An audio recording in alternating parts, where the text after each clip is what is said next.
예, 오늘 수요 찬양 예배 말씀 고린도후서 10장 1절부터 9절까지 말씀 주께서 칭찬하시는 자라는 제목으로 함께 공부하겠습니다.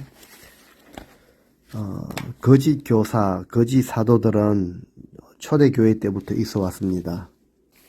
예, 그런데 이 거짓은 항상 진리와 부딪히게 되어 있습니다. 그래서 우리는 거짓은 거짓이라고 말할 수 있어야 합니다. 거짓이고 비진리인데 서로 잘 어울리고 있다면 뭔가 맞지 않는 그런 모습이죠. 오늘 본문은 고린도 교회를 흔들었던 거짓 사도들에 대한 내용입니다. 고린도 교회가 거짓 가르침에 속아 바울의 사도직을 두고 비방하는 등 여러 가지 갈등의 문제가 많았습니다. 바울이 사역을 감당하는 동안 내내 부딪혔던 문제는 바울의 사도성을 두고 의심하는 이런 모습이었습니다. 바울은 진정한 사도가 아니다, 이런 이야기를 계속 들었던 것입니다. 그런데 바울은 이런 것에 대해서 어떤 태도를 취하는가 오늘 본문에 나타납니다. 1절 너희를 대면하면 유순하고 떠나 있으면 너희에 대하여 담대한 나 바울은 이제 그리스도의 온유와 관용으로 친히 너희를 권하고. 예, 고린도 교회 성도들과 얼굴을 마주 대하고 있을 때는 아주 부드러웠습니다. 떠나 있으면은 그들에게 강경한 이런 바울은 이제 그리스도의 온유와 관용으로 친히 너희들을 권한다라고 말하고 있습니다. 이것은 바울을 반대했던 거짓 교사들의 주장을 그대로 빌려서 쓰고 있죠. 바울을 굉장히 폄하하는 이런 표현이었습니다. 즉, 바울은 사람이 없는 곳에서는 강하게 큰소리치지만 직접 대면해서는 순하게 말도 제대로 할 줄 모르는 사람이다 라는 의미를 가지고 있습니다.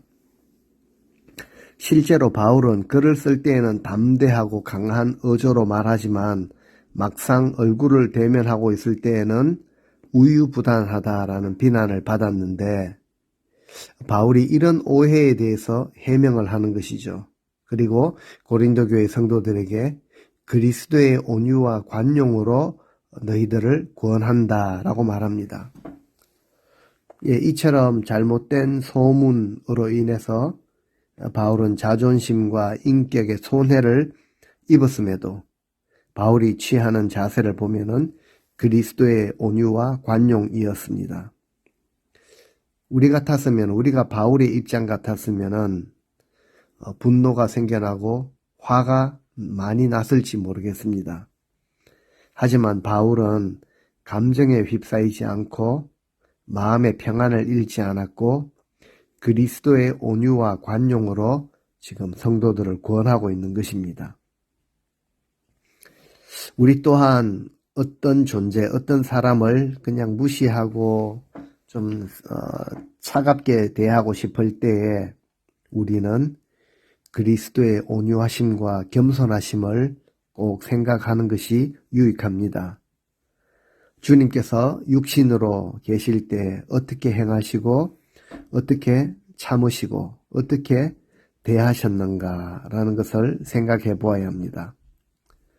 십자가에 달리셨을 때도 네가 메시아가 아니냐, 너 자신부터 구원해보라, 이런 조롱을 당하실 때에도 한마디 말씀도 하지 않으시고 묵묵히 십자가를 감당하신 것입니다.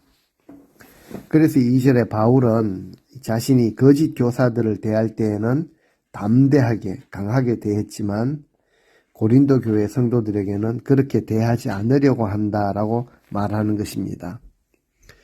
2절 말씀, 또한 우리를 육신에 따라 행하는 자로 여기는 자들에 대하여 내가 담대히 대하는 것 같이 너희와 함께 있을 때 나로 하여금 이 담대한 태도로 대하지 않게 하기를 구하노라 라고 말하고 있습니다.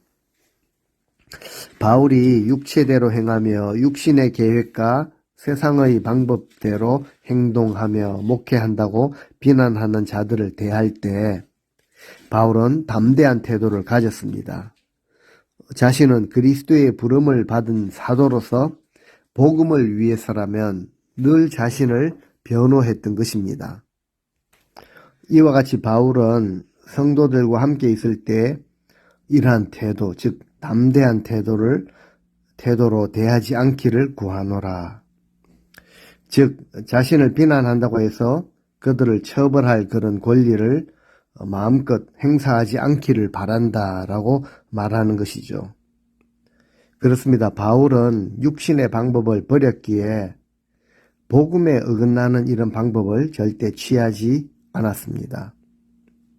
3절 말씀입니다. 우리가 육신으로 행하나 육신에 따라 싸우지 아니하노니. 비록 우리가 육체를 입고 살지만 육체를 따라 싸우지 않는다라고 고백을 하죠. 바울은 육신적인 인간적인 방법을 사용하지 않았고 굉장히 강한 그런 성격을 가지고 있었지만 그 성격으로 인해 능력을 발휘하지 않았다라는 이유로 사람들은 바울을 허약한 사람이라고 생각했던 것 같습니다. 그렇습니다. 우리는 육신을 따라 싸워서는 안 됩니다. 그렇죠. 육신을 따라 싸우면은 반드시 손해를 보게 되어 있습니다. 하나님을 위해 싸우는 그 무기는 육신적인 것이 아니라 영적인 것입니다.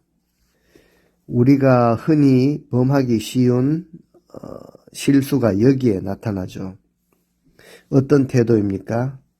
우리는 늘 육신으로 행합니다. 우리 그리스도인들은 비록 육신을 갖고 있지만 그 육신을 따라서, 즉 자신의 욕망이나 세속적인 가치관을 따라 살아가는 존재가 아니라는 것이죠. 왜냐하면 우리 속에 주님께서 거하고 계시기 때문입니다. 그래서 주님의 뜻에 순종하는 이 바울을 모함하고 바울을 공격하는 거짓 교사들은 바울에게 해를 가하는 것이 아니라 주님께 해를 가하는 것과 같습니다. 바울은 그리스도인의 삶을 영적 싸움으로 여겼던 것이죠. 우리도 마찬가지입니다. 하루하루의 삶은 영적 전쟁이죠. 그런데 이 전쟁이 우리의 뜻을, 우리의 욕망을 성취하기 위함이나 세상 사람들이 여기는 그 가치관으로 좋아 보이는 것을 취하기 위한 싸움이 아니라 진리를 위한 싸움이라고 말하고 있습니다. 특별히 마지막 때가 가까울수록 우리의 싸움은 진리 싸움이죠.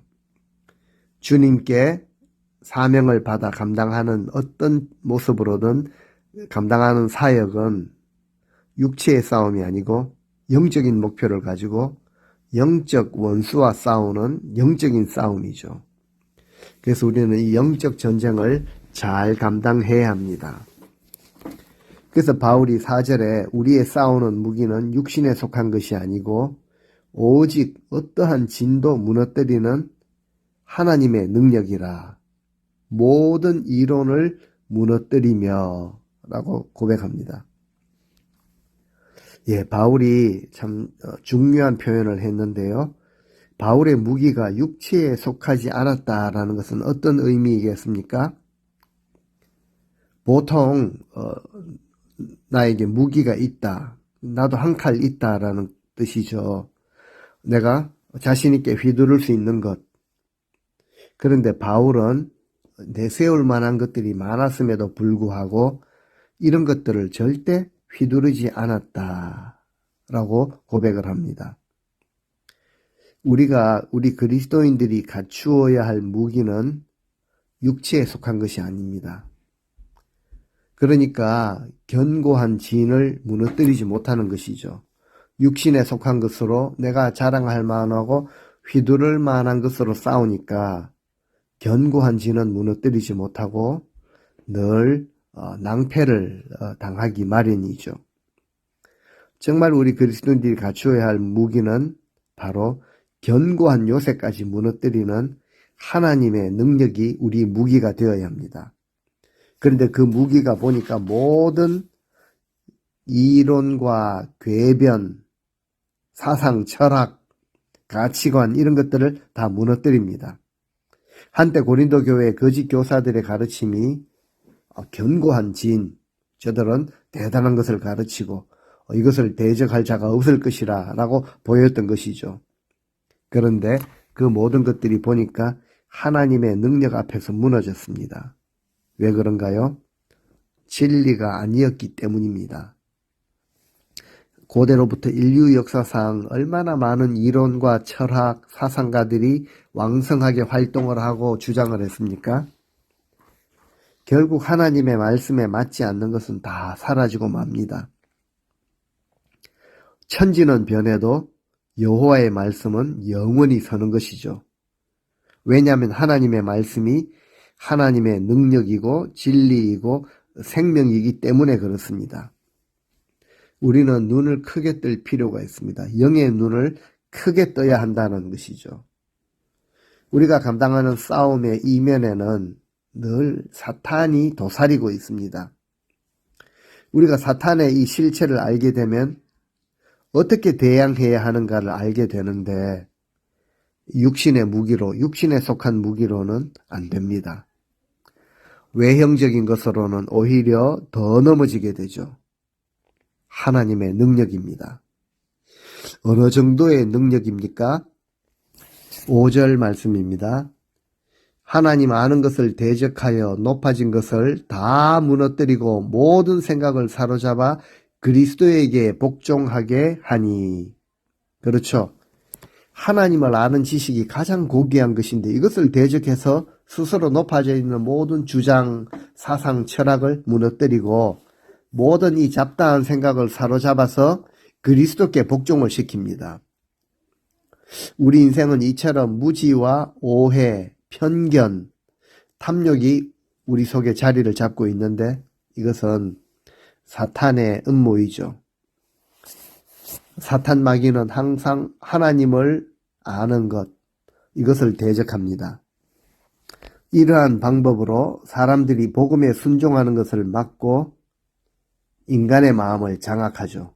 자기 소유로 만드는 것이 사탄의 계책입니다.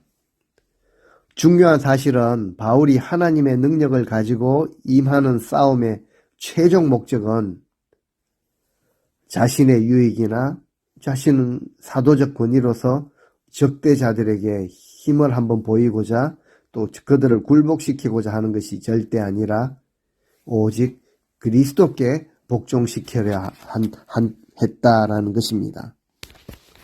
참 귀한 신앙의 모습이죠.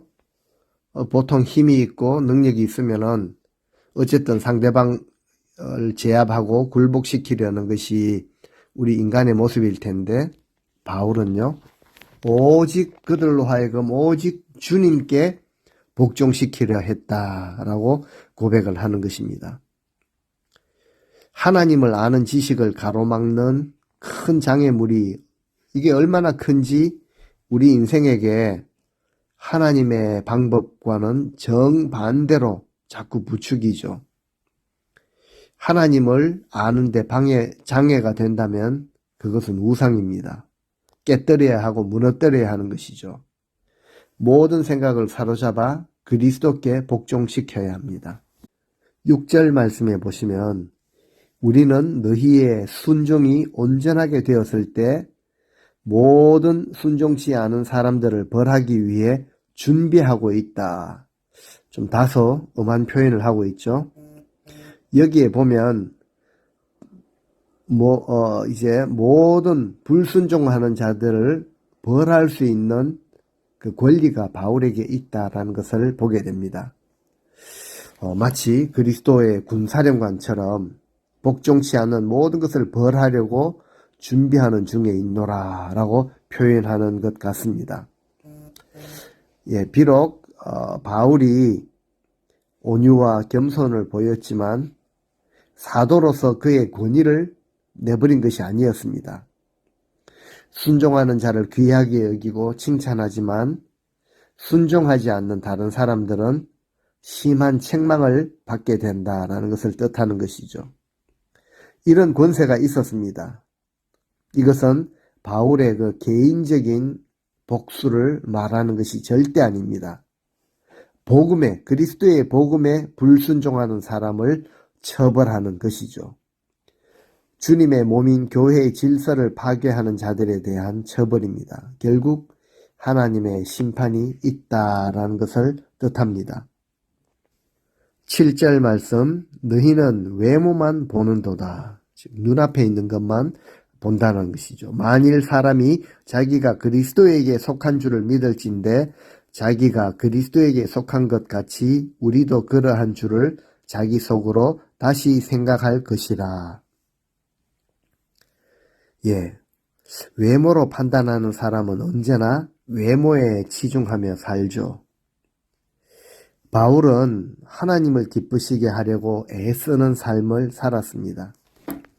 결코 사람을 기쁘게 하기 위해 노력하지를 않았습니다. 그는 스스로 자신이 주님께 부름을 받았다라는 사실을 알고 있었습니다.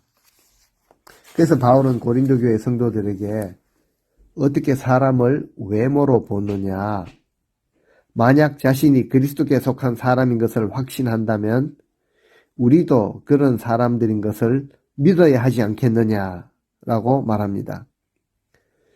사람의 내면을 볼 수 있어야 한다는 것이죠. 왜냐하면 거짓 교사들은 바울을 외모로 판단했고 공격했습니다. 그리고 그것을 들은 고린도 교회 성도들은 그대로 믿었기 때문이죠. 그래서 바울은 자신을 멸시하고 사도직에 대해서 의심을 가지고 함부로 판단하고 악평하는 자들에 대해 말하고 있죠. 너희는 외모만 보는도다. 예, 외모로 보자면 바울은 좀 미천했던 것 같습니다.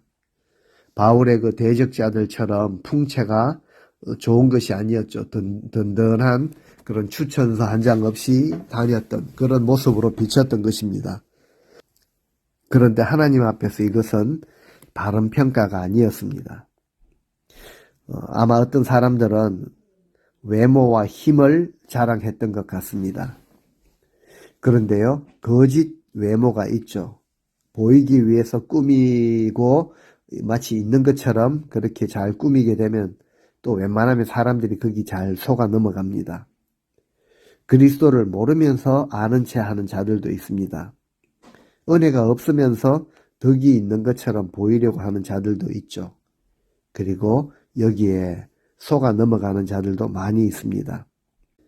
사람을 외모로 보아서는 안 되고 내면을 볼 수 있어야 하는데 내면의 가장 중요한 것은 바로 우리 안에 그리스도께서 계시다라는 사실이죠.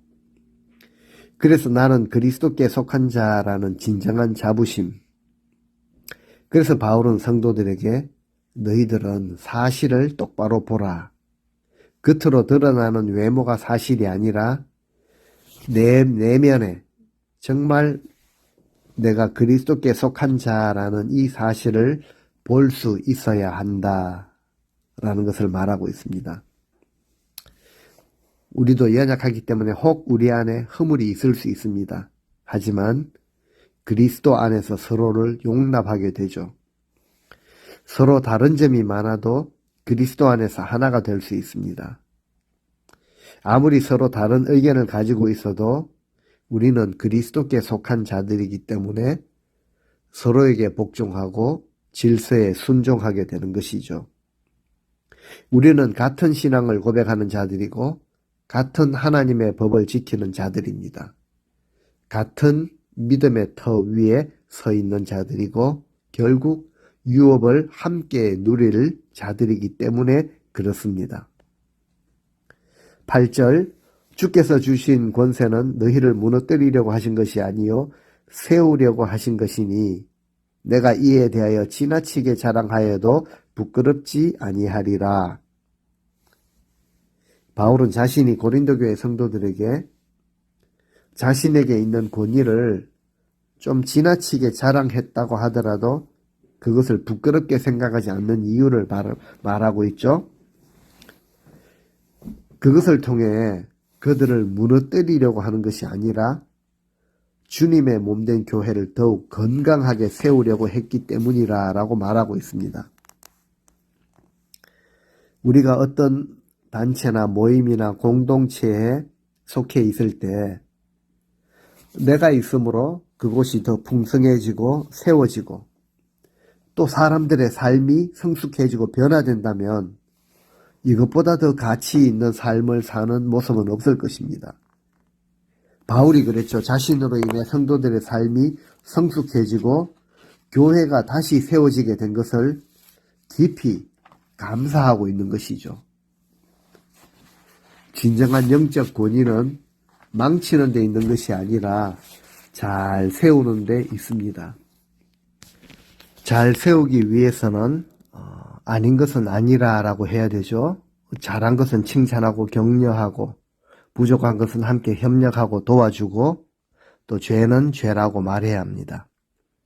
이런 의미에서 바울은 지금까지 편지를 통해서 이런 것을 말해왔고요. 진정으로 주님께 받은 권위를 가지고 있기에 바울을 대적하는 자들이 자랑하는 것처럼 그렇게 자랑하자면 아무리 지나쳐도 부끄럽지 않을 만큼 그런 내세울 것, 증거를 가지고 있다라는 것이죠. 하지만 바울은 고린도 교회 성도들의 구원을 위해 고난당하는 것 마다하지 않았습니다. 하나님의 진리만을 전했죠. 항상 공의롭게 행하였습니다. 무엇보다도 성도들과 운명을 같이 하고자 했던 것입니다. 만약 누가 사도라고 자처하면서 성도들을 잘못된 길로 인도하고 교회를 위험에 빠뜨리면서 자신의 권세를 내세운다면 진정한 사도가 아니죠. 도리어 하나님의 심판을 받게 될 것입니다. 마지막 9절에 이는 내가 편지들로 너희를 놀라게 하려는 것 같이 생각하지 않게 하려 함이라. 바울이 지금 이 편지를 보내면서 너희를 두렵게 하려는 것처럼 보이고 싶지 않다라는 것을 드러내죠. 바울은 주님께서 주신 권세로 책망할 것은 책망을 했습니다. 그들의 잘못된 모든 이론들을 무너뜨리고 오직 주님께 그리스도께 복종하게 한 것, 그리고 진리를 따르지 않고 복종하지 않는 것을 벌하려고 준비하고 있다라는 사실까지 밝힌 것은 그들을 놀라게 하려고 한 것이 아니라 내가 화가 많이 나서 자존심이 상해서 말한 것도 아니라 라고 말하고 있죠. 바울에게는 사도로서 충분한 권위가 있었지만 보이지 않는다고 편지를 통해 겁주는 것과 같은 방식으로 그 권위가 행사된다고 오해하지 않기를 바라고 또 결코 바울은 그런 식으로 권위를 내가 행사하지 않겠다라는 것을 선언하는 것입니다. 왜냐하면 진정한 권위는 성도의 삶을 세우는 것 외에 다른 것 위해서는 행사되지 않아야 하기 때문입니다. 오늘 말씀을 살피면서 우리에게 여러 가지 질문을 던지시는데요. 우리도 하루하루 영적 전쟁을 감당하며 살아가는 존재들입니다. 분명히 영적 싸움인데 육체를 따라 행한 적, 육체를 따라 싸운 적은 없으신지요? 인간적인 방법을 동원하신 적은 없으신지요? 내가 할 수 있는 인간적인 방법을 총동원해보려고 하신 적은 없으신지요? 또 그래서 그렇게 했다가 이기셨는지? 아마도 그렇지 않았을 것입니다. 그래서 우리는 성경이 주는 그 교훈을 따라야 하는 것이죠. 우리의 무기는 육신에 속한 것이 아닙니다. 하나님의 능력이죠. 이 하나님의 능력이 특별히 우리 관계 속에서 나타날 수 있으면 좋겠습니다. 늘 우리가 어렵고 힘들어하는 부분이 바로 관계 속에서 일어나는 것 아니겠습니까? 관계 속에서 나를 힘들게 하는 사람이 있을 때 어떻게 대응해야 하겠는가? 바로 정말 우리가 영적인 그런 시각을 가지고 대해야 합니다. 우리는 깨뜨리는 자, 파하는 자가 아니라 세우는 자들이 되어야 합니다. 공동체에 속해 있으나 홀로 있으나 늘 하나님께 속한 자로 서로의 삶을 세워주시고 공동체를 더욱 아름답게 세우시는 우리 성도님들이 되실 수 있기를 주님의 이름으로 축원드립니다. 아멘.